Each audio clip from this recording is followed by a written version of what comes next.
our union's National Executive Council met in its 102nd meeting at the Federal Polytechnic, MUBI, and after reviewing the report on the implementation of the Memorandum of Action, we resolved to issue a 1-month ultimatum to the government effective 4th of April 2022 to address the outstanding items in the Memorandum of Action and other emergent issues or face the reality of another trade dispute with our union. Our union's ultimatum expired on the 4th of May 2022. Following exhaustive deliberations on the updates as outlined above, the emergency meeting of the union's National Executive Council has resolved that members of our union everywhere in this country should withdraw their services in a 2-week industrial action with effect from Monday, the 16th of May 2022. We are deploying this medium to equally appeal to members of the public to prevail on the government to do the needful within this 2 weeks period so as to avoid an indefinite shutdown of the Nigerian polytechnic system as a consequence of an indefinite industrial action. Good morning and welcome. This is Sunrise Daily. I'm Ayo Makinde. Good morning and welcome. I am Bukola Samuel Webimo. It's good to be here again. Yeah. So that statement coming out from the Association of Academic Staff Union of Polytechnics, you know, is another in the melee, it would seem, of tertiary education in the country. And it's heartbreaking because what's the state or what's the possible or plausible solution to some of their demands if we went by what the Senate President said yesterday? He was addressing the National Association of Nigerian Students and he said, look, government shouldn't have entered into the agreement with ASU because there's no way government can meet the demands, can raise the funds, you know, that ASU is asking. It's a tragedy. I find that funny. Why? That agreement of 2009, what's it called now? The implementation of that agreement started with the previous government. I think he released quite a chunk, and it was supposed to be spaced over a number of years. Yes. Every year you do this, you do that. So for the President of the Senate to say that, I'm wondering where that is coming from. And that is for ASU. And why are government officials employed, Ayo, to use your words? You know, because these issues with ASUP also have a background. And as far back as last year, mid-last year, there was another back and forth, you know, during which ASUP was saying that government doesn't understand, the Minister of Education doesn't understand their demands because it wasn't part of the negotiation. So that makes me ask, why are government officials employed to have an understanding, to be proactive, to study the issues, and to be able to, you know, prefer solutions? So whichever way you look at it, these issues go back to government. Well, we'll always go back to government. And you know, again to reinstate that employment status of government, there are two categories here: the elected, no, three categories: the elected, the appointed, and the employed. The employed being the civil servants in this context now. Now, the civil servants are always there. The appointed and the elected come and go. So there is a system in place for government at whatever level you look at it to do what they need to do. We should be asking questions. And, you know, back in time, people will always reference how governments ran with or without elected officials. I mean, whenever someone gets into office as an appointee or as an elected official, the person gets onboarded by the career civil servants, you know, to use that term. So one is wondering exactly where the rot or where the break in the communication is. Began. So, I mean, we all know, I mean, for those who would recall, the issues with ASU date back many, many years. Many years. Now, I recall, I've reiterated this over and over again. that there was an ASU strike in this country that lasted 18 months. One of our guests, was it last week or 2 weeks ago, came and validated that she was also, some people, you know, some of us who are watching us right now, you were also victims of that 18-month stay at home of the academic institutions. Tertiary institutions, who are supposed to be the brains of the Nigerian economy. One of the functions of the university system is research. And so when we are wondering why we don't have local vaccines, we don't have local this, we don't have local that, we have crashed the crucial element of research. And if you look at the goal of polytechnic and technological education, little wonder that, you know, the construction sector, the technological sector is, you know, the way it is. Is the way it is. You have more of expatriates dominating that sector and very little of, you know, indigenous Nigerian manpower. It really is a tragedy. And another thing that we should, you know, draw to government's attention is the fact that why must it wait for unions to force its hands?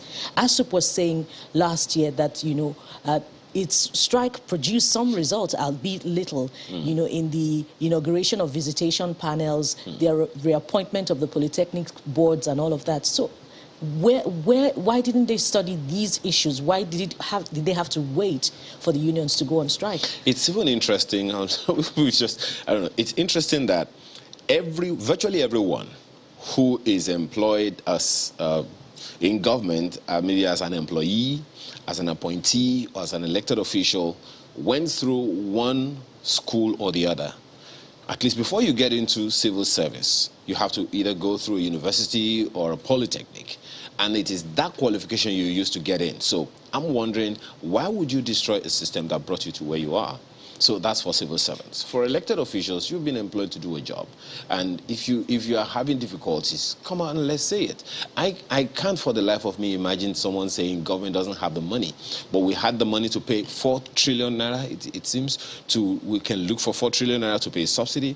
But we can't look for whatever it is. I mean, the president of ASU said it at the time. And ASUP is giving government another 2 weeks to sit down and look at the job that they're supposed to do.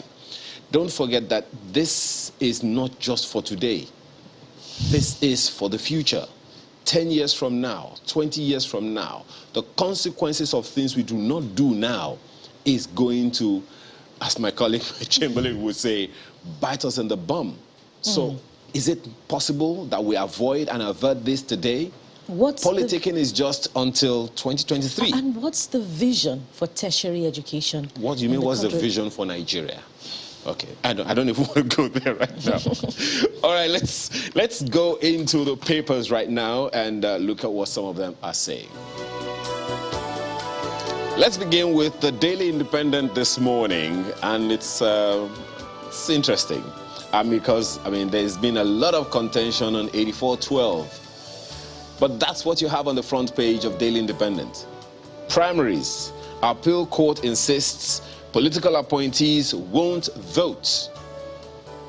Says they won't be voted for, can't be candidates for election, sets aside judgment voiding 8412, sees provision as illegal.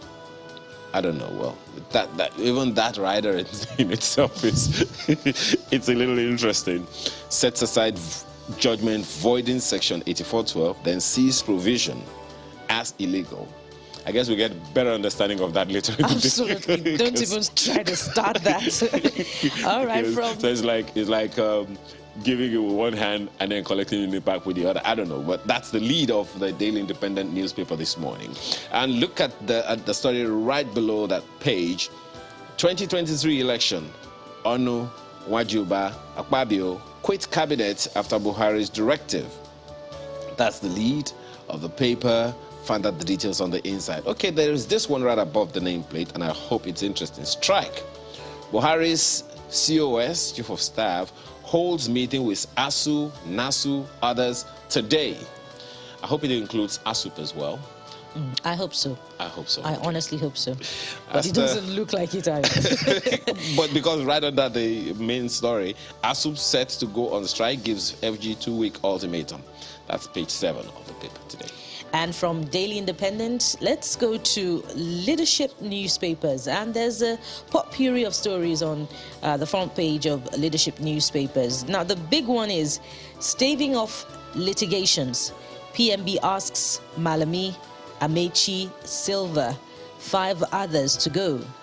And let's go to the top corner of leadership. PDP discards zoning, throws ticket open, party primaries and Electoral Act. Okay, so just before we leave the big story on the front page of the leadership, let's look at the riders. Nwajuba, Ono, Akpabio resign from cabinet, others to follow. Uncertainty trails Amechi's resignation. Yes, indeed, I was going to, react to that, in line with what other papers are saying about whether he has resigned or not. There really isn't clarity where that is concerned, but it's unlikely that it's true, at least for now. I will consult. And it's also unlikely that it's untrue. We never can tell because with the way some stories that were initially untrue turned out to be true this week, Ayo. Okay. I'll just have to agree with you. All right. Appeal Court sets aside judgment on Section 8412. It will stop impunity and illegality, says CSOs. APC adjusts timetable. Governorship primaries now May 20. National Assembly May 24. The coming days promise to be very, very dramatic and interesting. And the top corner of leadership says, insecurity, Masari shots Batsari, GBR Road.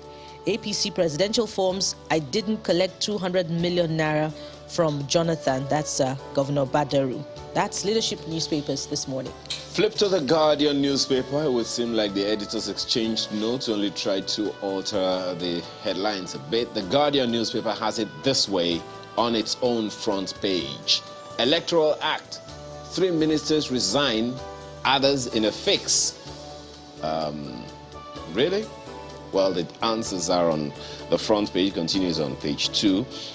Appeal Court knocks lower court on Section 8412. What does that mean? Akpabio, Onu, media aid, obey Buhari's directive, resign. Education junior minister resigned April 28.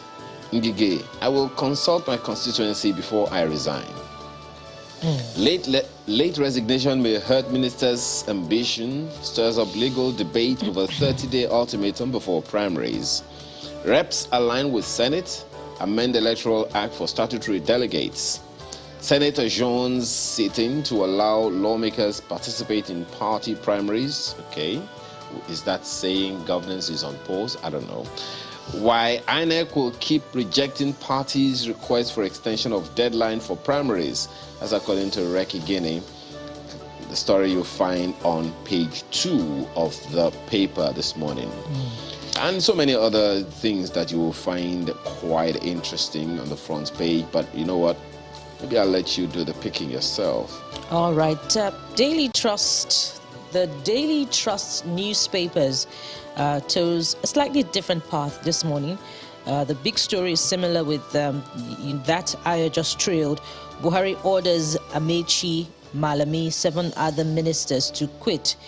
And the riders go this way. Nwajuba, Akpabio, comply. Others weigh options. Section 8412, unconstitutional, Appeal Court. Ministers using state resources to campaign. That's an investigation. And you'll find that on page 5 of the Daily Trust, an interesting one that you'd like to pursue. The bottom part goes this way. NJC forestalls conflicting rulings, issues guidelines on election matters. That's another interesting one. And finally, on the top corner of the Daily Trust, you find Lagos-Ibadan rail link to port stalls. CCECC demands 124 billion naira balance. And strike, Gambari meets ASU today as students protest at APC Secretariat. That's the Daily Trust. But I'm also always intrigued by what you have the school children in captivity countdown by Daily Trust. Count up by Daily Trust newspaper. It's always giving us accounts. Bethel Baptist High School, Kujama.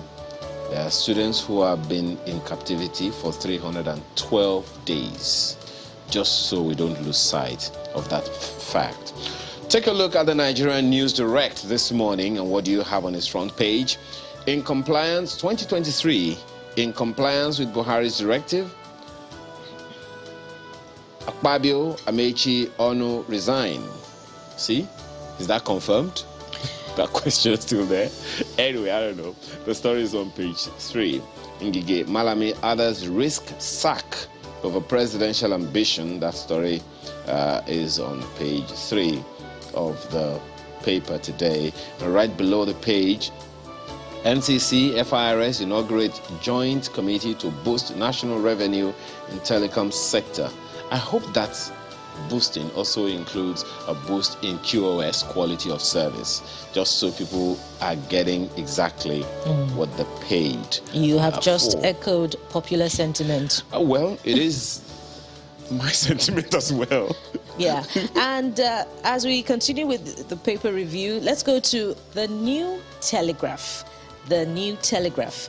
And the big story on the New Telegraph is the same as others. Buhari gives appointees eyeing the elective offices 5 days to quit. But the writers are slightly different. Ohaneze, ZLP, hail president's order as Sage justifies directive. Nwajuba, Onu, Akpabio, resign.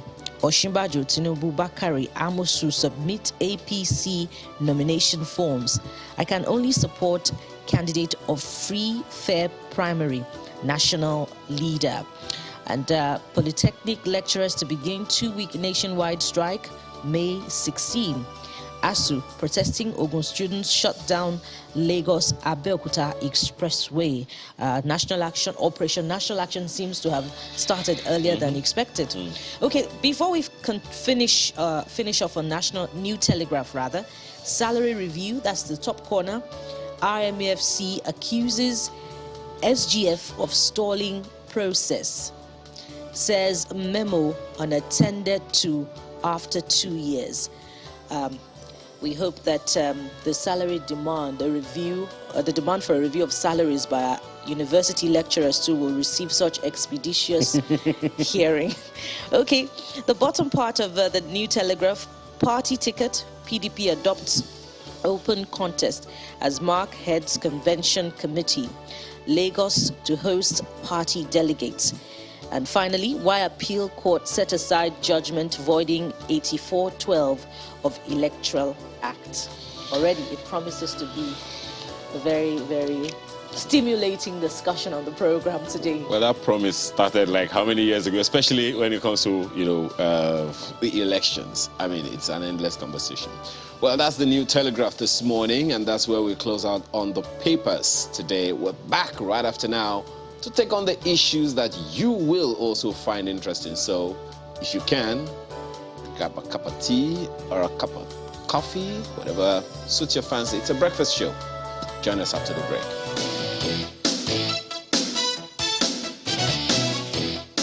Well, it would seem like the dance is not over concerning the Electoral Act, Section 8412. Yesterday we were talking about 84.8.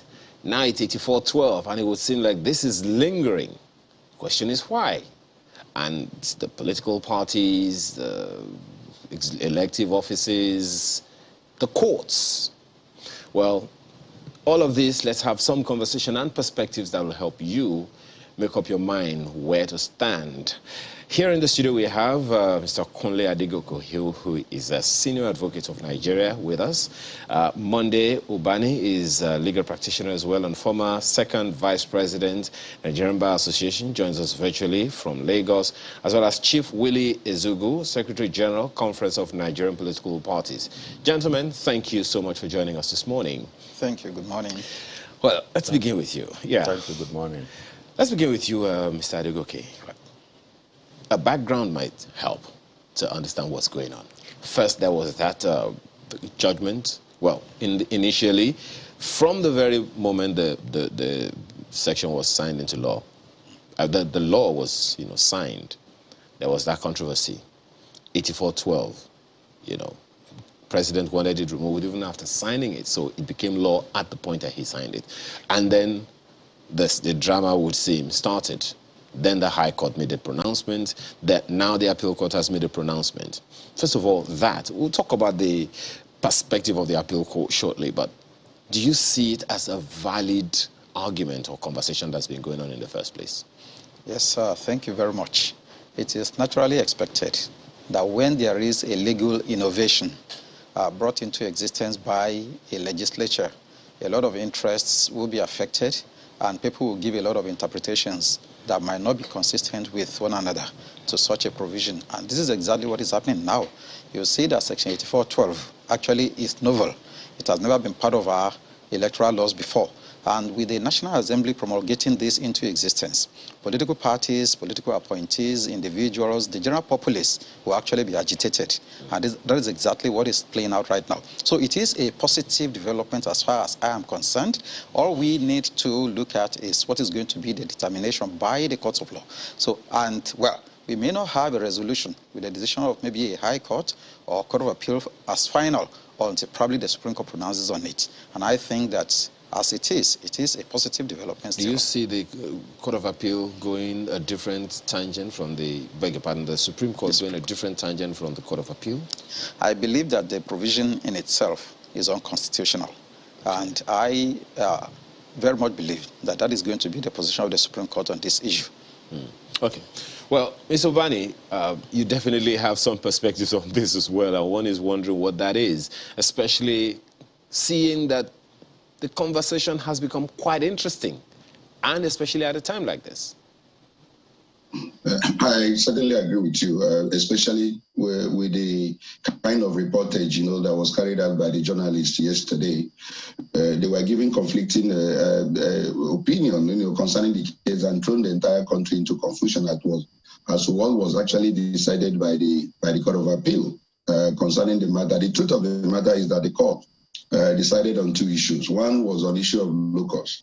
The court was of the firm opinion that the man who came to court in the first place in Omahia had no locus because the act specified who should challenge the Electoral Act.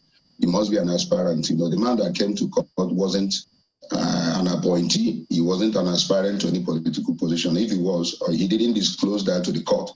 So the court took that preliminary issue and said the man has no locus. But the court went further, and that is a practice the court has adopted over time. Should I be wrong? And I want to decide this matter on the merit. The merit of the case is that that particular section is clearly... Oh dear. Well, I'm almost certain we're going to get back to Mr. Obani on that one. But let me quickly bring in Chief Ezugu on this same matter. How the political parties are seeing this issue is what people have found interesting. Now, I don't know what you make of it. There are those who feel with or without that law, it shouldn't even be, it should be a no-brainer that anyone who wants to seek elective posts, who is an appointee, should necessarily just step aside, it would seem, so that he can give attention to that, and then otherwise he will not be able to give full attention to the job for which he's been appointed. What's your take on that? Well, thank you so much. You see, we have been on it. The Conference of Nigerian Political Parties have been on it for the past 1 month plus. There was a press statement issued by the CNPP, then demanded that the central bank governor should resign, or if he's willing to run for any elective post, he should give a letter to Mr. President, not less than 3 months, in writing. And he did not do so. But when the Conference of Nigerian Political Party came with that press statement advising him to do that, it became like as if we are fighting. We are not fighting. We are just doing the right thing, what the law says. That is what we are doing. And you can see with me, when we even gave ultimatum, They were able to arrange some hoodlums to be able to come out in mass in our, maybe they thought in our demonstration we prepared just to tell Nigerians that he's not doing the right thing. He's the custodian of monetary fund in Nigeria. Everything about Nigeria, economy and everything under him. And he cannot decide to run for president of this country, whereas he's still a sitting CBN governor. It never happened anywhere in the world. And I'm happy that Mr. President have issued an instruction and order that if you are going to go for elective posts in less than 3 days from now or so, you should resign. And to us, we are not only saying resign, but they must be investigated because none of them can prove, no matter how they decided. A lot of people say organization bought forms for us, 100 million. We're talking about 100 million naira for a form of most of the ministers, most of the civil servants who are running for the president of this country, paying 100 million naira, 40 million naira. And you know what we're talking, what money is all about, how the economy of this country is being fed. Okay, if you are running for elective posts, why not resign? You still want to sit down in that particular post to steal more money than to run your election. It is almost like robbing Peter to pay Paul. And we're on the ground that the right thing should be done for once in this country. That is why when Mr. President issued that very instruction, the CNPP, we have thanked him, we have congratulated him, we have praised him for the first time, for a long time, that Mr. President is adhering to the yearnings of Nigerians. But Chief Ezugu, just 1 second on that. If you don't mind me butting in, just to be clear, you just made a statement now saying that some people stole money. Do you have evidence to the effect? Excuse me, can you prove?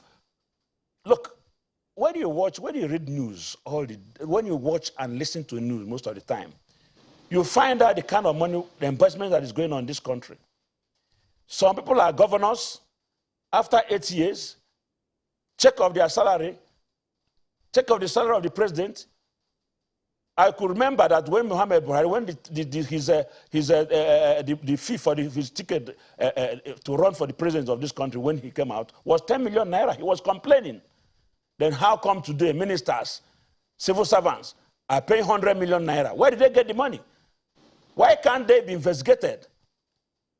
Why can't they be investigated? So essentially, you're not telling me. It's very glaring. It's very glaring. It's very glaring. Without that proof, they did not make it out of their own sweat. Mr. Ezugu, sorry, beg your pardon, Chief Ezugu, without proof that they stole money, making that is something that you could be charged for, you know? Excuse me. Listen to me. If you like, you charge me. If you like, you don't charge me. But the truth must be said as it is. Well, there will be questions. There will be questions around that. Yes, there will be questions around that. But let's very quickly go back to Barrister Bani on this same issue. You were talking the other time. We lost connection with you for a bit. Please go ahead and conclude your thoughts. Yeah. Yes, as I was saying, the issue of locals has been decided that the man who came to court had no locals whatsoever. But the second issue that the court had to delve into is the merits of the case. The Court of Appeal say if this man had come to court properly and had locals, this is what the Court of Appeal would have decided. That particular section, section 84, subsection 12, was clearly at variance with the provisions of the Constitution, and to that extent, it is clearly invalid because the law says to section 1, subsection 3 of the 1999 Constitution as amended says, if there is any other laws contrary to the provisions of the Constitution, that law will be declared null and void to the extent of its inconsistency. So as of today, based upon that pronouncement by the Court of Appeal, the position is that the decision of the Court of the Federal High Court of Maya was affirmed, pending whatever the Supreme Court may want to say. I don't know whether the Supreme Court may want to delve into the merit of the case, or they want to decide that on the issue of locals or the man who came to court had no locals. If the Supreme Court takes that decision, that will be the final of that particular thing. But if the court wants to delve into the merit, which is actually what the Court of Appeal wants the Supreme Court to do, because the constitutional matter in which 7-man panel will look into the provisions of that law. we will be probably waiting for that exciting time for the Supreme Court to make the final pronouncement on that section 84, subsection 12. But let me say this. What the president did yesterday was clearly preemptory. The president is clearly afraid of section 12, subsection 13. That section says if any political party goes ahead to conduct any primary in which these political appointees participate, that candidate will never be allowed by INEC to contest the general election. In other words, that particular primary will be declared invalid. So every political party is really afraid what will be the final decision of that section 84. And that's why the president had to give that marching order to those who have indicated interest to actually resign, because they cannot be allowed to act as delegates or participate in the entire process that will render all the primaries of the APC as clearly invalid. So everyone is afraid. That's why they had to take that preemptive action that was taken here, that directive that was given yesterday. That is my thinking concerning that. But as for now, the position of the law is that the Federal High Court decision in Umaya was affirmed by the Court of Appeal by saying, if this case had come to me on merit, this is what I would have decided, that particular section is clearly at variance with the provisions of the Constitution. That is the position until the Supreme Court says anything to the contrary. Mr. Obani, I'd like to pick up on, the first few points that you made. One specifically, that the journalists were giving conflicting reports about the appeal court's decision. I'd like to ask that, is it the fault of the journalists really, or is it the fault of the court? Because one would assume that the goal of a law is the same. If the appeal court is ruling that, on the one hand, that, Edede had no locus standi to instigate the suit, and on the other hand, that it is unconstitutional, shouldn't that shouldn't the Abia court had, been thinking the same way? As I said earlier, the journalists are reporting, most of them are not lawyers. If you look at the report, most of the journalists copied the first reporter, saying almost the same thing. I read almost all the reports. They were all saying the same. They were using the same language, and I don't blame the journalist. The person who reported it may not have been. So he's a journalist. He understood what he reported, but that is, as I said earlier, not the correct thing that happened. The court, first of all, decided the primary issue as to locus. Remember, I said that. And the court held that the man who came to court had no locus. It's very important we understand that the man had no locus based upon the provision of the Electoral Act that says these are the people that should come to court to challenge the Electoral Act. The man does not qualify under the Act. Fine, the court says, okay, let's even assume that I'm wrong. Let's even assume, which is always the position the court usually takes. Let's assume I'm wrong with this decision on issue of locus. Let me now delve into the merits of the case so that if the matter goes before the Supreme Court, all will be taken together. And this is my decision. My decision is that if this man had come properly, I would have taken this decision that particular act itself is clearly at variance with the provision of the Constitution. In other words, he affirms what the Federal High Court has said, that particular section is at variance. That would have been the way it would have been reported in such a manner that everyone, because there was total confusion yesterday. Some of the channels were reporting that they has annulled the decision of the Federal High Court, but whereas that's not actually what happened. What happened is that the issue of locus was taken, that the man had no locus. But should this case have come to Court of Appeal on merit, that this man was properly before the Federal High Court this is what would have decided, would have agreed with the Federal High Court In other words, the Court of Appeal agreed with whatever has been decided by the Federal High Court But at the same time, since it's a constitutional matter, the court now said, let the Supreme Court be the final court to really take a decision on this very vital constitutional issue. I'm sure. So is this a case of conflicting? Is this a case of conflicting judgment, and who should take responsibility for it? The journalist or the courts? It's not conflicting. No, it's not. It's just that the court was deciding the case based upon the grounds of appeal. The grounds of appeal must have talked about locus, so the court took it that the man had no locus. They now went into the substance of the case, on merits, and says this is the case to be decided on merit. Had it been that this man came properly before the Federal High Court, this is what would have been the decision of the Court of Appeal. So it's not. There's no conflict whatsoever. It's just the grounds of appeal that determines what the court, does at appellate or jurisdiction. They take the grounds. The first ground was issue of locus. The court decided against the man that came to court that the man had no locus. But should this case have come properly, this is the case on merit. That is what I think. There's no conflict whatsoever. Only that the court is saying that the man that came to court had no locus, and the court had no jurisdiction to have gone ahead since he was not properly before the court. Locus standard is an issue. It's a threshold matter, and the court had to, decide it. No, let me tell you what lawyers argue. Some lawyers are saying the moment you have decided on the primary issue that the man has no locus, that the court had no issue going. Had no issue going into the merits of the case. That's what some of the lawyers would. It would seem like we've lost connection yet again through to Mr. Ubani. I was going to ask that does the President's directive, the Federal Executive Council's directive, now give strength to 8412 as it is now? Okay, Barrister Ubani, you're back? You're back now? Barrister Ubani? Okay, we'll bring this same question. While we wait for Barrister Ubani to return, I'll bring the same question to you, Mr. Adekoke, in the studio. Would the President's directive now give strength to 8412 as it is? And would what will be seen in the coming days, now align with 8412 as a law valid in spite of the ongoing litigation? Yes, the implication of the President's directive is to ensure that Section 8412 will be complied with every person who is a political appointee and is desirous of running for a political office by way of an election. And to that extent, what the court is going to decide, or what the courts yesterday, the Court of Appeal decided yesterday, actually came after the President's directive.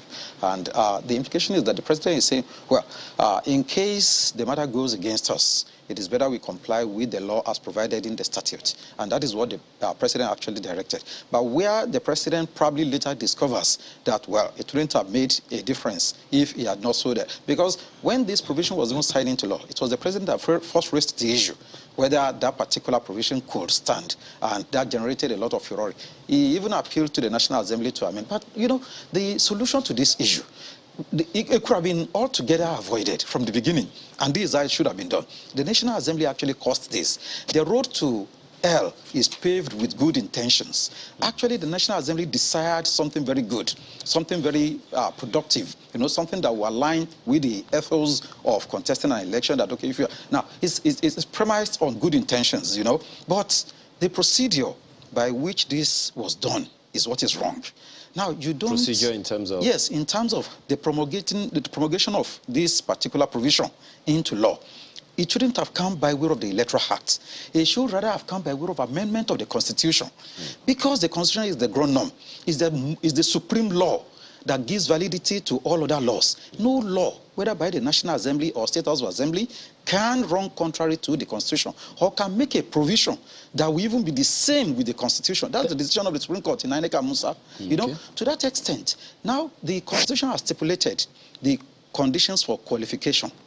If you want to contest an election in Nigeria, there are 4 basic requirements. You must be a Nigerian by birth. You must have up-to-school certificate. You must be a member of a political party and must have been sponsored by that political party. Where you have met the requirements of the Constitution, the disqualification grounds are stated specifically too. And these qualification grounds, one of them that is most material, disqualifying some Nigerians.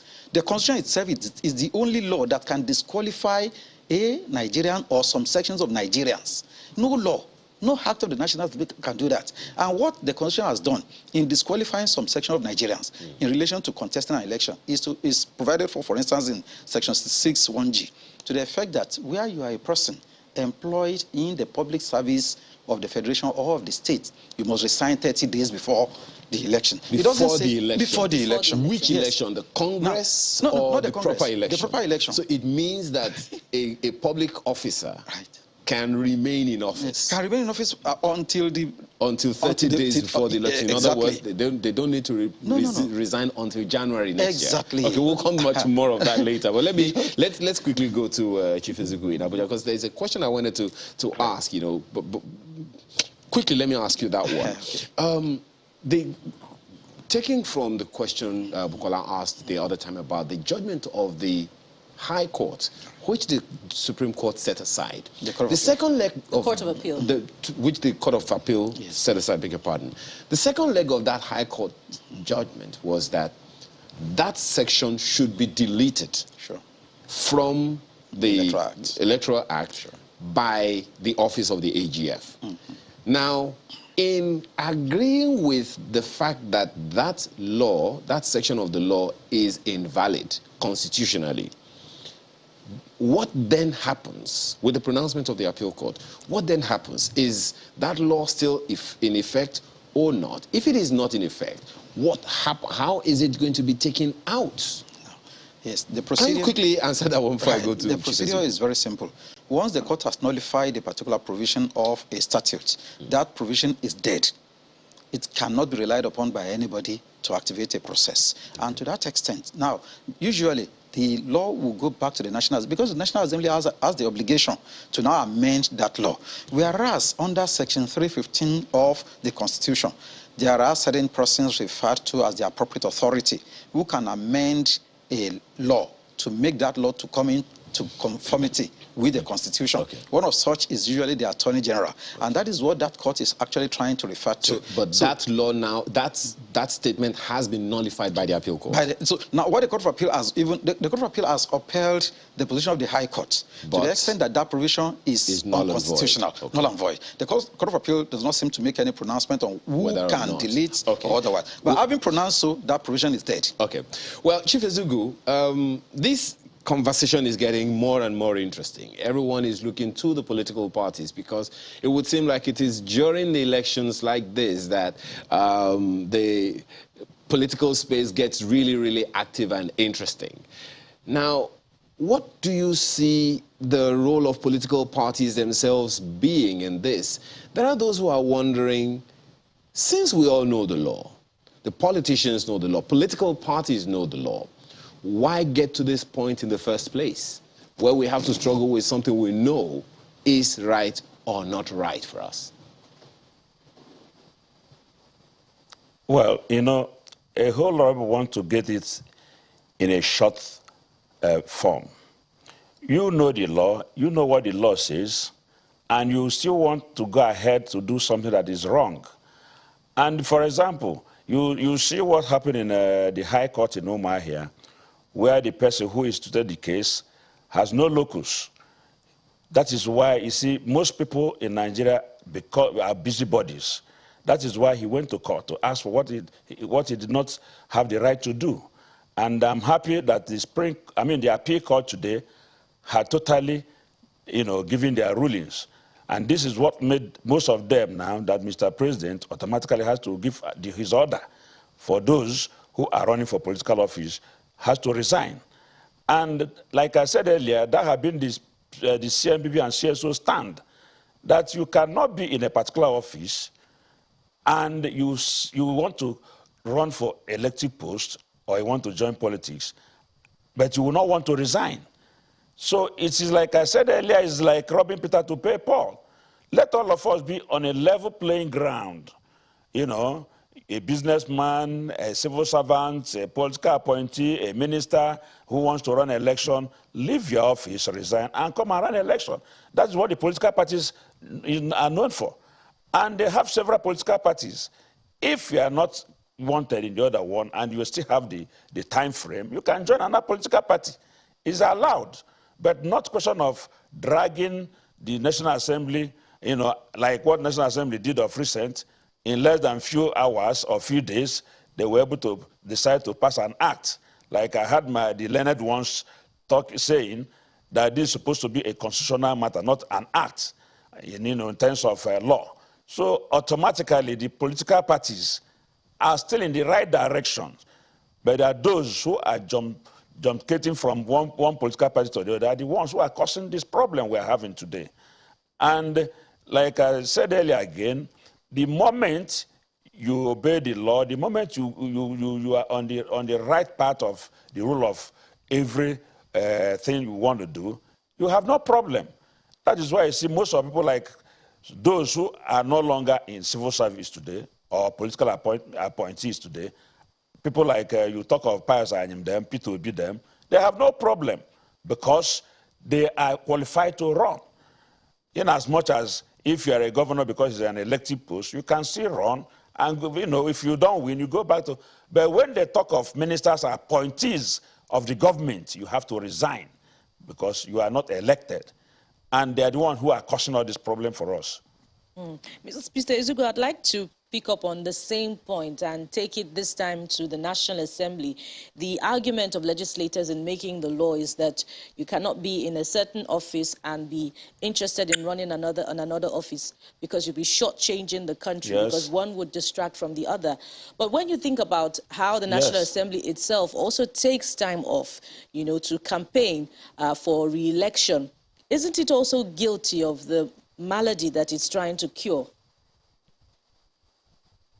Well, automatically, like people in the National Assembly, they're already politicians.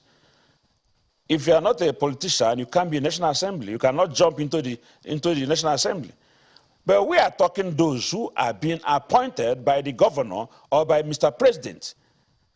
Like we said earlier, what we have been wrangling with the CBN governor earlier before this time around was for him to resign. And even the CBN Act and Civil Service Rule made it clear that you don't have to participate in anything political if you are in public office, most highly like CBN. And that is why we clamor on it. And why should somebody who is the custodian of our economy today decide to get involved in politics? And he doesn't even want to resign. But before then, he had been a particular party card-carrying member since 2019. Go and check it. And at the same time, he went to court. What does he want to court to do?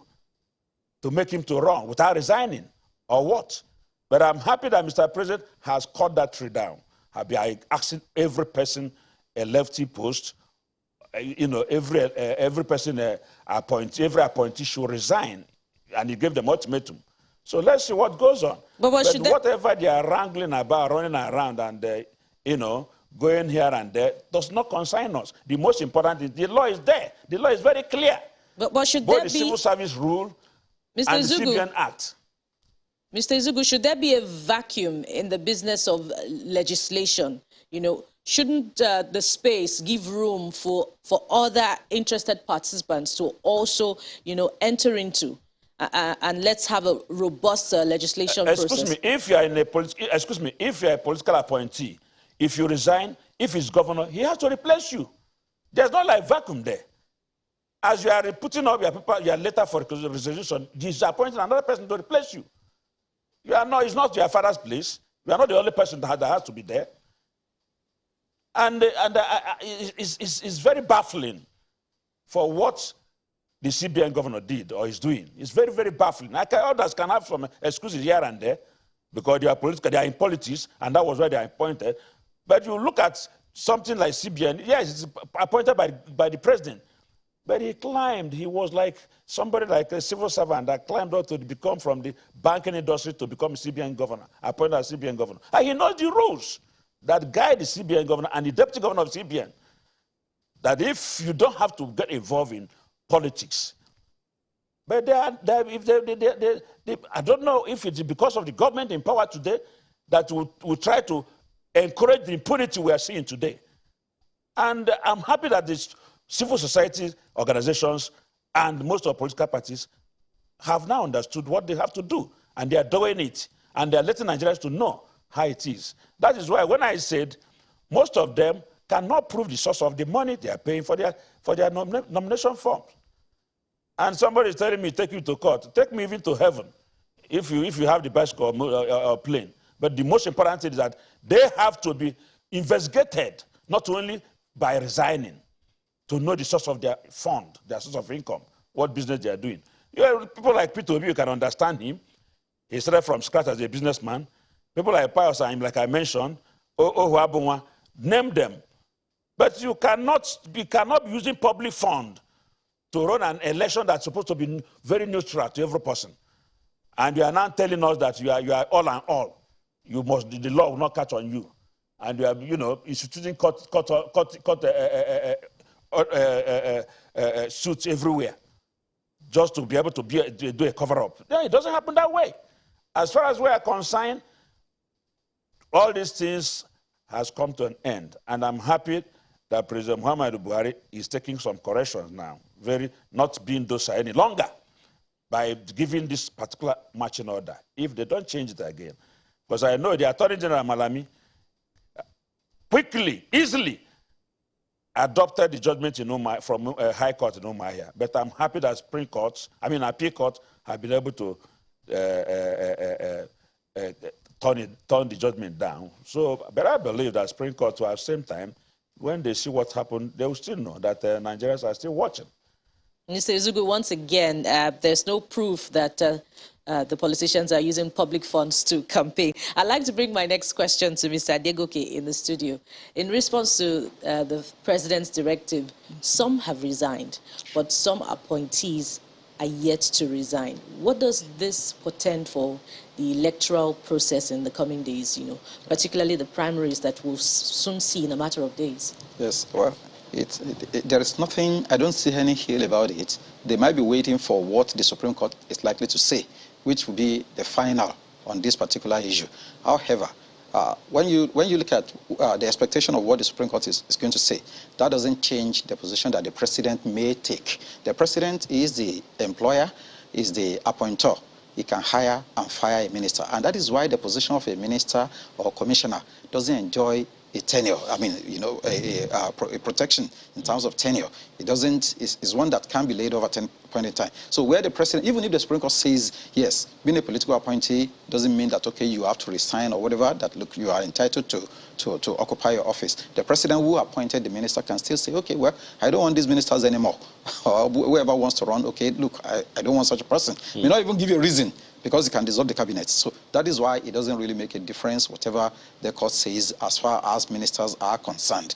However, for such offices that probably enjoy a particular tenure, it may be impossible for the president to sack such a person from the office, where a person has been appointed for 5 years and by statute. And the statute that is saying if you are occupying an office, you have to resign. It's now being struck down by the courts. There's no way you can use. You brought me to my question. Right. Because I remember at that press briefing of which the Minister of Information and Culture granted yesterday, I am certain that the reporters were asking, does this affect, the office of the CBN governor, who is being touted to be also vying for office and all? And so, but the Minister of Information and Culture kept saying, Federal Executive Council members, cabinet members. Yes. He just kept saying that over and over again. So in the event, because one of the statements put out by INEC on the same issue is, we do not have valid proof yet that the CBN governor is vying for office. If and when we have that information, we can confirm and affirm that position, then we will know what steps to take given the relationship between INEC and the CBN. Now, but should it be valid indeed with all that is actually going on, counsel to him going to court and all of that? Do you see any compromise? Or do you see a space in law where whatever is being alleged now, as that's what I want to call it, we're not going with INEC on this matter, that the CBN governor is trying to vie for office? Is there a space in law that he is already violating by those allegations, by the fact that counsel to him has gone to court and he has not said he has not disowned that counsel? No, sincerely, with respect to law, there is no provision of the law that I can say he is violating. And that is why he's exploiting the loophole in the law. There are situations where there will be some lacuna that an individual or a group of individuals may exploit. And until that particular void is filled, then no law has been broken. If you look at it, the persons that are required to resign, as I said earlier, are persons in the public service of the Federation. This may cover the CBN governor. The implication is that the Constitution has said that he must resign 30 days to the election, not 180 days to the election, which is the purport of what the Electoral Act is now saying. That as a political appointee, you must resign before the primary. You cannot participate. You cannot vote or be voted for. Whereas, we need to even dissect that provision. The right to vote in the primary may be regulated by the National Assembly the way they have done. But the right to be voted for is another thing entirely that they cannot regulate. Because the implication is that that will be violating the Constitution, as we have earlier said. And we must understand one thing. A political appointee is not the same person as a person employed in the public service of the state or of the federation. There is a dichotomy there too. So whereas the CBN governor may be regarded as somebody in the public service of the federation, he is only required to... It's very interesting, you know, that because there are those who have also quoted certain sections of the CBN Act to say, well, but you know, all kinds of conversations on that. But we'll return. I'm wondering what Barrister Obani's position will be on this. We'll take that after this break. Please stay with us.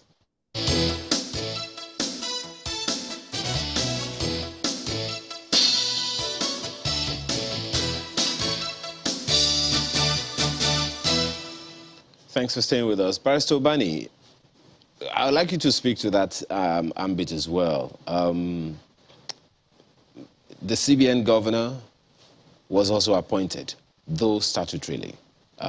Others, you know, the ministers, they're different. So has he, I mean, you've heard Mr. Adegoke said, well, the CBN governor hasn't broken any law per se. Do you agree with him? Well, you know, people were quoting civil service rule. I don't think the central bank governor is a civil servant. He's a public servant. He was appointed by the president, and his job is also tenure. But I find it very difficult, Ayo, to actually reconcile the fact that this is a man that is managing the monetary policy of the Federal Republic of Nigeria, not of APC or of any political party. That man that is managing that particular monetary policy of the Federal Republic of Nigeria is partisan. He's a member of a political party. I find it a bit difficult, you know, as a human being, to actually reconcile that position, and also to reconcile the position that that same person that is managing the monetary policy of the Federal Republic of Nigeria is gunning for the presidency of the country and has not deemed it necessary at this juncture to resign. It's conflicting, you know, with my own position and conscience as a person. For the first time, I disagree with my very learned senior advocate of Nigeria, and that's the Chief Mike Ezekome, who has actually gone to court to actually drive home this point that the man should remain and resign only 30 days to the general election. I find it very difficult, you know, to actually reconcile that position. My conscience does not tally with that, and I've been having difficulty, you know, having central bank governor that is partisan still running the affairs of the Central Bank of Nigeria. I'm totally breathless, honestly. My conscience does not, you know, even if the law actually agrees with him. Mr. Obani, I've always often asked this question about the morality of the law and the legality of the law. I'd like you to speak to the legality of the law, you know, specifically. Yes. One of the things that I understand the CBN Act says, I don't have it offhand now, you may, is that the CBN governor is supposed to concentrate fully and not be diverted or distracted by anything whatsoever. To that extent, do you think that the CBN, do you still agree that the CBN governor hasn't broken any law, being that definitely consulting for political office is something that he has to set aside other things, including his official duties, to get into? Yes, I agree that the Central Bank Act, you know, specifically mentioned what we have just quoted. But those who are relying on the fact that the CBN governor has not breached any law is relying on the ground norm of the land, and that is the Constitution. Is there anywhere in the Constitution where there is an express provision as to the if the central bank governor indicates a partisan position that he should resign even while he has been appointed? That's what they are now saying, that look, there is norm within the ambit of the provision of the Constitution, which is the ground norm. They are not looking at the Central Bank Act itself, that is clearly a subsidiary legislation, that is, I mean, that cannot run, you know, contrary to the provision, express provision of the Constitution. But if you ask me, we combine law and also we combine logic and also combine morality with the position of man that is controlling the monetary policy of the Federal Republic of Nigeria. And I'm saying I am finding it very difficult to actually agree with those who are holding tenaciously to the position that the central bank governor should remain there 30 days to the general election to keep on managing our monetary affairs, while he is partisan and while he is running for the presidency of the country. I am honestly, it worries my entire system. And I'm totally worried. And I'm also very, very sad that the central bank governor has allowed somebody to go to court in order to pontificate the idea that he is qualified to remain there pending 30 days to the general election. I'm finding it very difficult. Honestly, that the president has not said anything concerning that is something that I also find very, very bit offensive. Let me say this, please, sir. Okay. Ayo, before you please stop. Now, in making this argument legally, we are totally at peace with the president's directive yesterday that those who really want to run for political position to actually resign because they are appointed at the whim and caprices of the president. The president can remove them at any, irrespective of what the Electoral Act or Constitution says, because they are there at his behest. So having look at it that probably he wants to let them go, he can also at any point in time ask them to resign. So the majority decision today in Nigeria is that those ministers should actually go and concentrate on their political career and allow fresh hands probably to come into the cabinet. That is the position of majority of Nigerians. So for us to argue legally here saying that this is what the position of the law, it's not as if we are supporting those people to still remain in the cabinet and probably pursue their political career. They ought to go as the president has actually directed. And I think that they are very well advised to leave the office now and concentrate in their political pursuit, to allow, the political tension in the country to actually cool down, because there is too much tension in the air. Well, we'll come back to that and a number of other, judicial or judiciary-related issues. But let me quickly ask Chief Ezugu this next one. Well, you have said that the CNPP is not at variance with the position of the CBN governor on this and those who are supporting, him. Is it something that you, CNPP, would want to take up legally against the CBN governor to remain in office, or you're going to wait for the president to make a pronouncement on the matter? Well, thank you. Like my colleagues there said, Ubani and rest of them are over there. You see, you said the law, you cannot join the law with morality. But I read these particular verses of the CNPP press conference for you to listen very carefully. We cited Section 9 of the CBN Act 2007, clearly stated that the governor and the deputy governor shall devote their whole of their time to the service of the bank, and while holding office shall not engage in any full or part-time employment or vacation, whether remunerated or not, except such personal or charitable causes as may be determined by the board, which do not conflict with a detract from their full-time duties.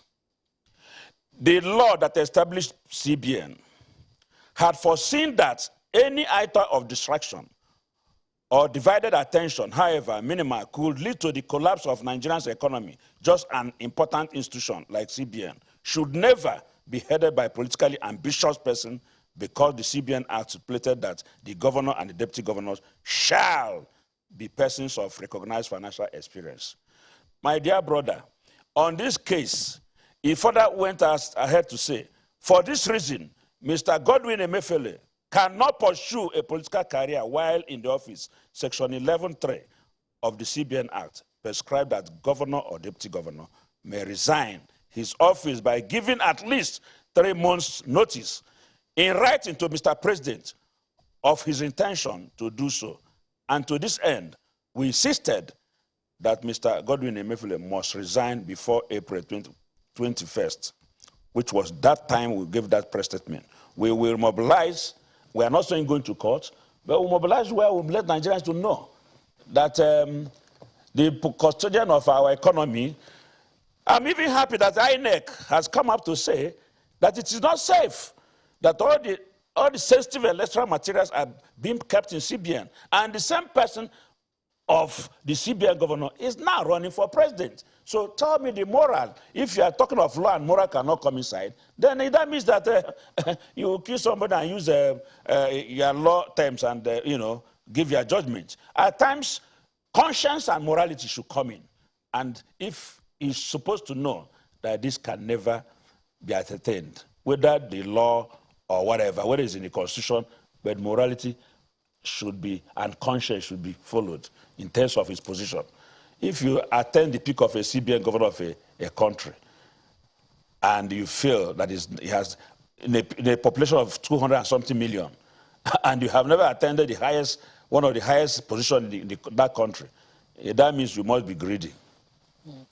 In the same breath, I'm coming to you now, Mr. Obani, and looking at the conflict of interest between the pursuit of aspiration and the current assignment, you know, which is the objective of Section 8412. Let me relate it to Ayo's point about the morality of the law and the legality of the law. I'll go back yet again to my point about the legislators. Mr. Obani, shouldn't what being good for the goose also be good for the gander? You know, the National Assembly has currently thinned out, you know, because legislators will begin to campaign for re-election. And then let's also relate it to the office of the vice president. Although he's elected, which is what we now know as the legality of the law, but the campaigning doesn't it distract from the current assignment and the use of resources as well? What are your thoughts on this? I agree. Let me tell you, when that law was made, the purpose of that law is the misuse of these political appointees by some of the executive, like the governors and the presidency during the primaries, because they become what we call automatic delegates.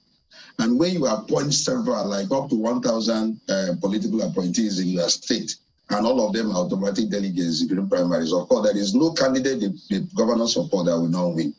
So what the legislators were trying to do with that law is to curb the excesses of the usage of these political appointees as automatic delegates. But they didn't do it well. They couldn't have entered into Electoral Act. What they should have done is, in the political parties, in their constitution, they can also say certain persons that should be automatic delegates.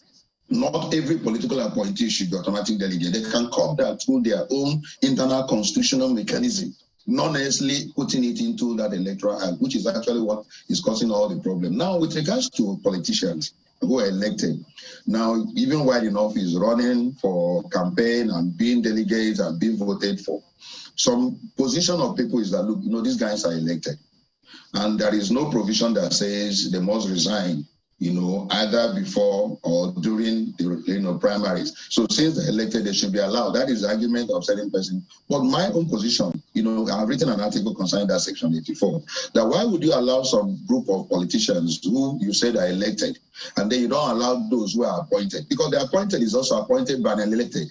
Governor appoints this political appointee, or the president appoints them, and so doesn't want them to go at any point in time. Why would you now use law to ask them to go, even when the constitution says they're only 30 days to the general election? That has been the argument. It's a continuous process. It's a continuous argument.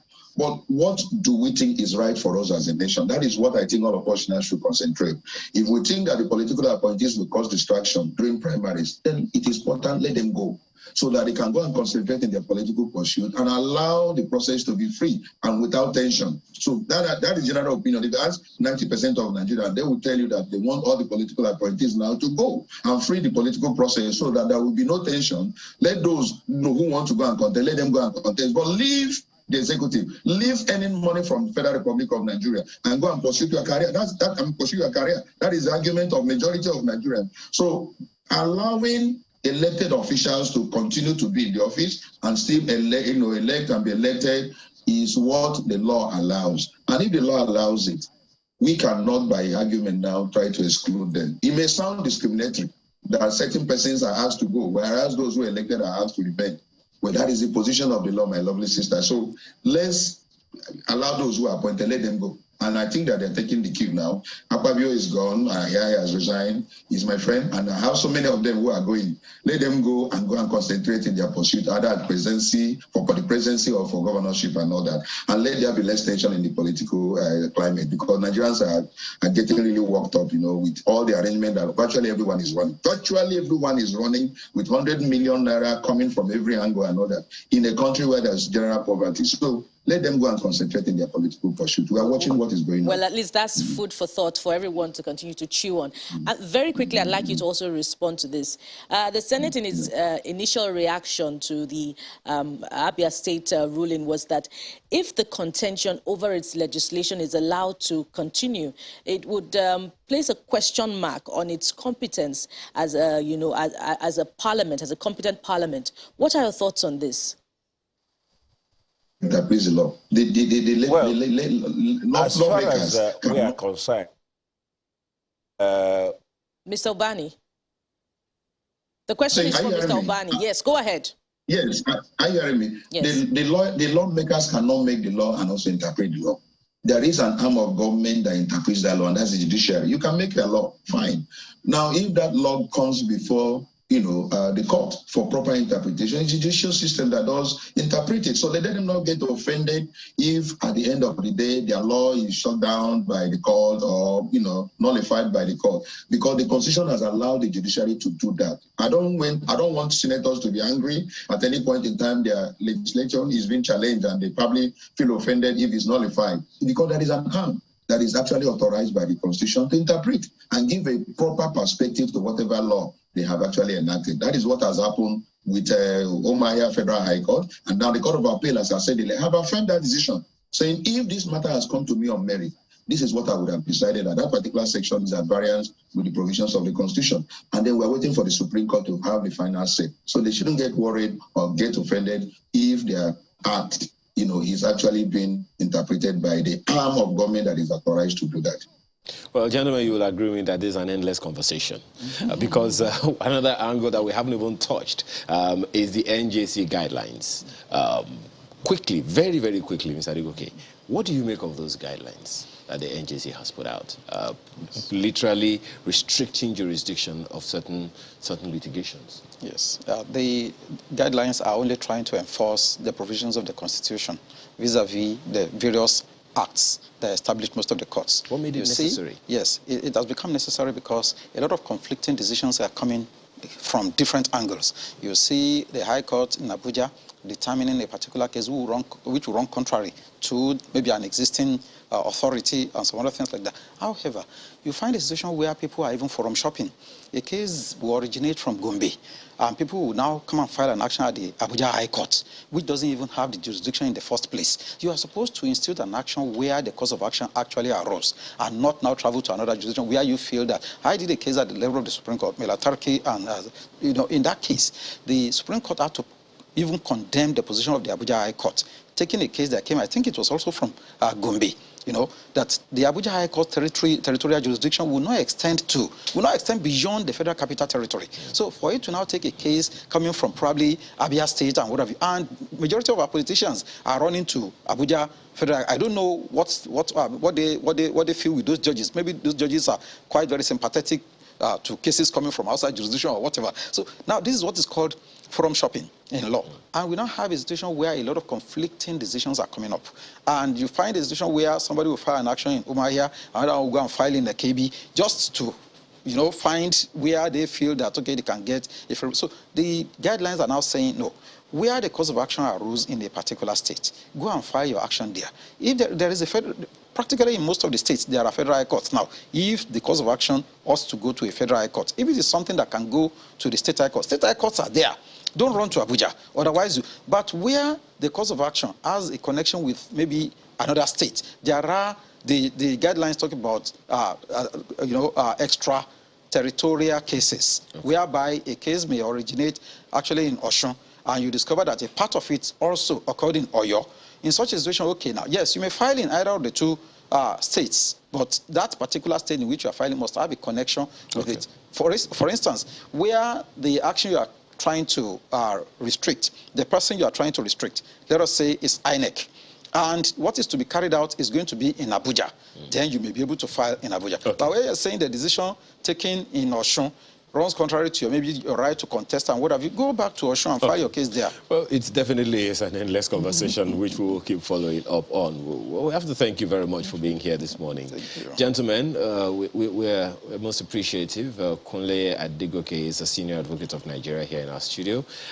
Monday Ubani, former second vice president of the NBA. Thank you so much for your time this morning, as well as Willie Ezugo, who is Secretary General, Conference of Nigerian Political Parties. Gentlemen, thank you so much for your time and your thoughts this morning. Thank you very much. So, one of the issues we have dealt with is the opinion of the presidency, particularly the pronouncement of the president on this matter. That's next. Stay with us.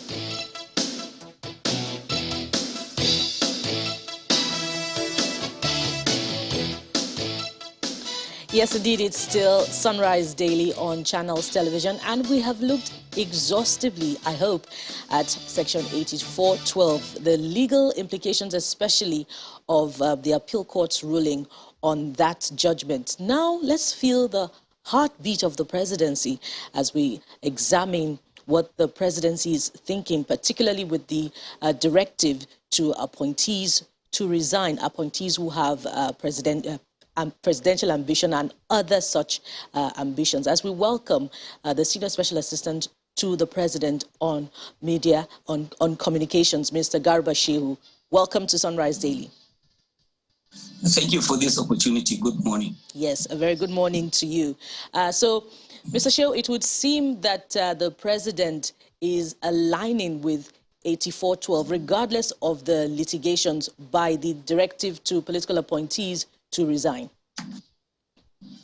As a matter of fact, when the president spoke in cabinet yesterday, he made no reference to Section 84 or any other law. He simply gave that directive. And I think that it is very clear that as the head of the executive arm of government, in whom executive authority, powers of the Federation resides, he absolutely can direct that this be done and should be obeyed, and that's the position. But one of the first few reactions to the move by the presidency was that perhaps the directive was selective, since the additional statement read that other political appointees may be asked to resign in the coming days. One would have thought that the law is clear and they didn't have to wait in the first place for a directive from the presidency. Well, by yesterday evening, the president has okayed the government circular issued and signed and issued by the secretary to the government, which specifically said that beyond the ministers, all heads and the members of extra-ministerial departments, agencies, parastatals of government, ambassadors, as well as other political appointees who desire to contest for offices should resign, and that's the position. So this is taken very seriously. The president has appointed 10 o'clock in the morning tomorrow to say farewell and thank you to the ministers at the farewell meeting. So it's all done and it's signed, sealed, and delivered. Include the CBN governor. I don't want to be dragged into names, especially given all of the things that are happening in court and all of that. Does he consider himself a head of agency or parastatal? Does he consider himself a member of extra-ministerial department? I think that he and his lawyers will determine what is the implication of that for them. Does the presidency consider the Central Bank of Nigeria as one of those extra-ministerial parts of government that is appointed by the president? Which head is appointed? Again, I don't want to be dragged into technical details of this sort. The president's directive is clear, conveyed by the secretary to the government of the Federation. If you are a minister, if you are head of government agency or parastatal, or a government, a political appointee, ambassador, and you want to contest for elective office, resign. That's it. Okay, let me ask it differently. Does it include anyone appointed by the president whose office is tenured? I think that the decisions will be made by individuals in that place. Where they, on their own, say they will go, it makes things easier for everyone. But if they think that they are entitled to continue in office as they contest for Senate, governor, or minister, president, then that opens it to a further directive, and we expect that clarification will then be issued in due course. That question, Mr. Shehu, is being asked just to be clear, because there are those who would, as you very well know, being not a lawyer but a journalist yourself, there are those who will be wondering, hey, anyone given the opportunity would want to eat their cake and still have it in their hands. So that's why that question is essential to ask. If you're saying it's every ministry, every department, every agency that is affected, the heads that are affected, who have presidential or any other political elective post's ambition should resign. It just needs to be clear. Already they have a tenured office, that tenure isn't open, and they are asking for another tenured office altogether. So some people would think, hey, this is a no-brainer. No, I mean, your question is perfectly in order. I don't see anything wrong with it, except perhaps I may not have the answer that you wish to get. We're dealing with a government policy, a government directive, a circular of government issued by the Secretary to the Government of the Federation, duly approved by the President, and clearly states who is to go. So I think that if you occupy offices like that, you make the decision by yourself. Otherwise, someone will decide for you. I think that's the point. Mr. Shehu, with regards to Ayo's question, the concern about by the civil society about the CBN governor's aspiration is that it's rather sensitive, particularly, the offices where sensitive election materials are kept, and of course the impact of his political activity on, the economy, forex to be precise. Is the presidency concerned about all of these concerns expressed by the civil society? The president is well advised on all of these matters. You would rightly assume, you should rightly assume that senior advisors, chief of staff to the president, secretary to the government, chief economic advisor to the president, and about everyone who is there, they tell the president what is right and what is wrong. And I believe that the president has all of the information at his disposal, and the decision will entirely be made by him. As it is, he has given directives, very wide latitude, covering about everyone. If somebody thinks that the directive has missed their heads, then it is up to them to make the decision to stay or to go. I certainly, again, resist, the pressure, if you like me to say, to be dragged into the single issue of the governor of the Central Bank of Nigeria. The president has given his directive clearly stated out, overwhelmingly, wide, latitudinal, and is for people to place themselves where they think they belong. All right. In response to the president's directive yesterday, some ministers have resigned. Surely there's a plan for governance after their exit. You said only moments ago that he's planning an exit meeting sort of, or a send forth with the ministers. What's the plan for replacement? For now, the directive from government is that if you are a minister and you have a minister of state, hand over to the minister of state. If you don't have a minister of state, hand over to the permanent secretary. If you are head of government agency, a parastatal, extra-ministerial government department, or ambassador, hand over to the most senior officer in your department and go. But there are those of the ministers who are still saying, well, there is latitude to consult with the president in the absence of clarity. I don't know why you find that funny, Mr. Shehu, but is that opening, that lacuna still there for those who have been affected but need clarity from the president to approach him and say, are you serious, sir? At 10 o'clock, they will have their meeting tomorrow with him. They will say whatever they want to say, but the president is planning, as I said, a farewell meeting and to say thank you to them for sacrificing so much to serve the nation. In the event that some of them do not resign before Monday, as announced by the Minister of Information and Culture, what happens? And so then who are you serving? I think that's the point. Who are you serving then? Because the man who put you there says, go.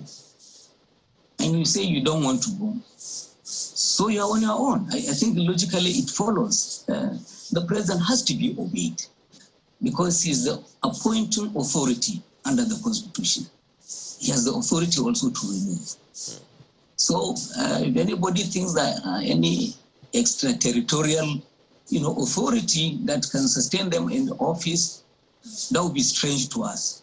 We would like to know what that extraterritorial authority is. Will such a fellow be sacked, or will the removal of the person be announced by the president?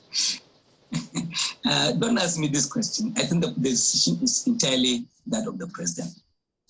My sense spokesman, you have told us before that even if the president doesn't speak, you speak on his behalf. So that's what I'm asking. Yeah, but I'm also not a mind reader, so I don't read the president's mind. It has to be okay. My point still is that the president appoints and he removes, and he has to be obeyed. And if he says go, go. If you don't go, then somebody will decide for you how you go. So what if any one of them withdraws their ambition to be anything else, governor, president? Will that person remain in office? I don't know. Again, it is for the president to decide. Again, you are the president's spokesman. You should be able to speak for the president. I know, Ayu. Look, my wish is that the party must keep the money. I hope that the president will not ask because the party needs the money. So you should keep it. Are you suggesting that if they decide to withdraw their ambitions, the party has to return their money? My own sense, when the president did this in the case of the chairmanship aspirants, there was a consensus agreement and the president said, okay, party, I advise you, not that he directed. He advised the party to return money to those who had agreed to the consensus plan. My hope is that knowing how precarious the finances of the party are, my hope, as a personal opinion, is that the party will be asked to keep the money. Even where somebody says, no, it was a joke that I just came out and fielded myself as a joke. I keep the money. That's my sense. Are you saying that it is possible for someone to wake up one morning and make 100 million naira joke, Mr. Garba? I don't know.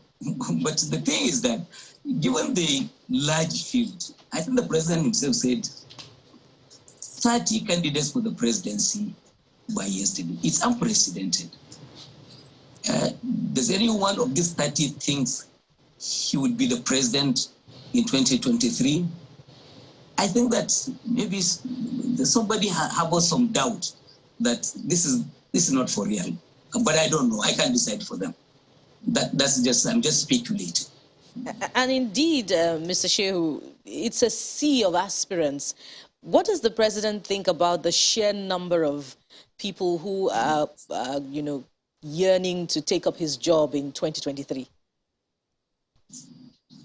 no, he looks at it in the light of their democratic right to aspire to the highest office. He is essentially a Democrat. And the president cannot stand in the way of anyone who says they want to run to be president. They have all gone to him. And I guess the most I can say anyone got is from the president is a certificate of no objection, which is also good because the president will not stand in your way. And we hope they'll go to the field and convince the delegates that they are the best. And the president's position is he will hand over the best to the best. He will to the one that Nigerians want to lead them. Joe, my colleague talked about 100 million naira joke, and the concern has been expressed earlier on the program about how the aspirants have easily been able to come up with a whopping 100 million naira to purchase expression of interest and nomination forms. How comfortable is the presidency with this, especially with Mr. President's no-nonsense stance towards corruption? Well, first of all, I was privileged to have been present when this 100 million decision was made. And I know that at first, even among governors and some aspirants in the room, it raised some concerns. But the party did make a case for it. And the national chairman was applauded for this because, look, this is a party that doesn't take money from the treasury. And I think we underscore this one. The government and the party chairman did say it, and none of the governors challenged him. You are not funding us. Let's go look for the money we need to run a successful campaign. Now, there's beauty in this. It tells you that the party has taken the sense of accountability and the fiduciary, excellence to a level never seen in the past before. It used to be taken for granted that governors will just draw money from treasury and throw into the coffers of the party. So if the party is complaining that it's not being funded by its governors, that means that the governors are running their economies well and abiding by the rules. So the party then needs to raise enough money to run a good campaign. And the neck of the party applauded the chairman for the thinking, and he was given a free pass. Now the question is, how did they get 100 million and where did it come from? I think that this is a question that should go to each individual aspirant for how did they save all this money or how did they collect it? For your interest, you know that I have seen someone who was yesterday saying he had quit the race after online contributors gave him up to 83 million naira.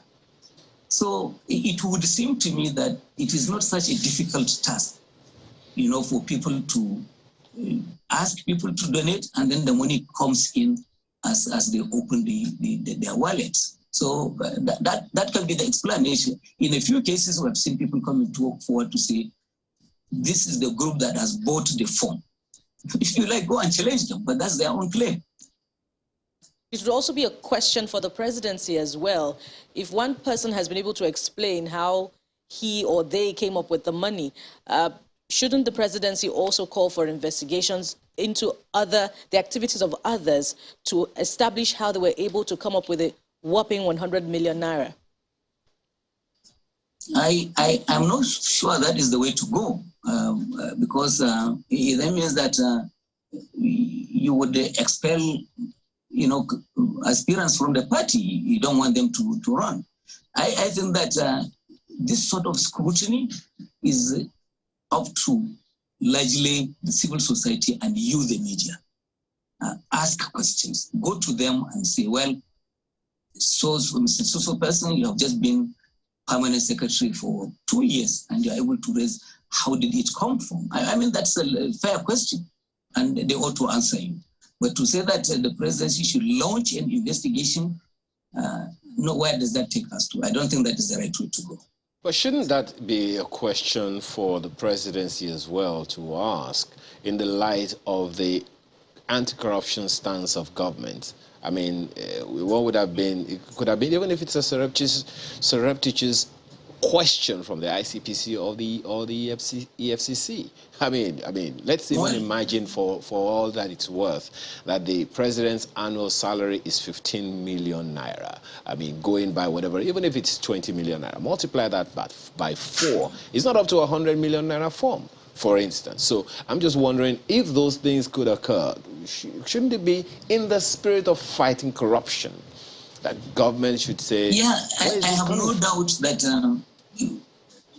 there's no offense when questions are asked. My worry about this is it the president that must do this? I'm saying to you that, you know, the kind of president we have anyway. If ICPC or EFCC would say, Mr. Permanent Secretary, where did you get this money from after just a 1-year tenure in office? This president will not stop them. That I can assure you. And as I said, it is just the ICPC and the media also have a duty to ensure accountability to the public. And these are questions that are legitimate if they are asked. But to rest everything and say nobody does their own work, it's only the president who would now flag the issue. And that I think is the problem that I have. Those who will say that will be speaking to body language. But speak to the 2023 election, the preparations for it, the build up to it and all of that. You know, there are those who have been 2023 election to be or not to be in the light of all kinds of insecurity issues being raised, all kinds of political permutations, all kinds of unrest here and there. Well, we may have a bit of a rest on that for now. How long that lasts is another question to ask. So, and we all know, it's something that you have also spoken to before, that if there is no security, people may not have the confidence to come out to vote. In Imo State, you are aware of some people going to get registered to vote, and then they were attacked, seeing to the killing of an INEC official. So there are questions around how government is looking at that to ensure confidence, the confidence of the voter in going out to get registered and to vote eventually, especially in the light of insecurity. Well, the issue of security is central to the role of government and is the number one issue for this administration as far as we are concerned. And I think that it is only fair that we must not continue to pretend to believe that nothing is happening about it. We'll be making the points. People don't want to look at the Northeast. It was the epicenter of all of this crisis, terrorism. Where are we today? Today, communities that have been vacated for years, 7, 8 years or more, people are moving back to the communities and resuming their own lives. That is some progress. Now, where we are in the North Central, the farmer had fights, the killings have ground to nearly zero. They've been tackled. The policy of government has challenged all of these things and put in place mechanisms that states are adapting to their own situations. You know, the livestock, plans that the administration has put in place. It has changed so many things. And we are making enormous progress against the bandits and the terrorists that are Northwest and some parts of Central States. It's not over, it is ongoing, but this is not to say that there should not be election. There is insecurity that is physical that we see, we know, and we admit, and is being tackled. And the president's assurance is that things will be dealt with and that the country would have that sense of security you're talking about. But there is insecurity of the mind that some of it deliberately orchestrated for reasons to achieve political ends, Nobody can do anything about that if the people are determined not to live in peace, or some political actors think that the only way to power in 2023 is through the generation of arson and murder and senseless killings. They will continue to do against, they will continue to swim against the tide. And whatever efforts the administration is making, they will continue to thwart this thing, because the political objective is, this is our passport. This is the passage that will take us to power in 2023.